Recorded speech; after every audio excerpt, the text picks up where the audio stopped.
रात के 12 बजे उसने अपने दोस्त का दरवाज़ा खटखटाया। दोस्त बाहर आया तो वो उसके सामने हाथ जोड़ के खड़ा हो गया, गिड़गिड़ाने लगा। मैं बहुत बड़ी मुसीबत में हूँ, मना मत करना। मुझे 1 लाख रुपए की अशद ज़रूरत है। तमाम दरवाजे बंद हो चुके हैं। मैं सबसे लास्ट में तुम्हारे पास आया हूँ और मेरी ये उम्मीद मत तोड़ना।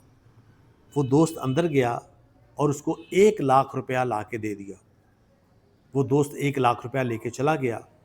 वो अंदर गया, कुर्सी पे बैठा, सर झुका के परेशानी में कुछ सोचने लगा। उसकी बीवी उसके पास आई और कहने लगी, इतना दुखी और परेशान होने की अब क्या ज़रूरत है? अगर पैसे नहीं देने थे तो उसको मना कर देते।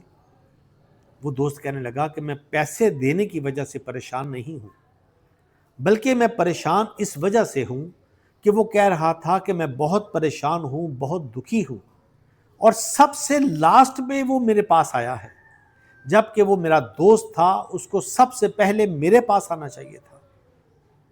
याद रखिएगा, दुख हो या सुख, जो सबसे पहले आपको याद आए वही आपका असल दोस्त होता है।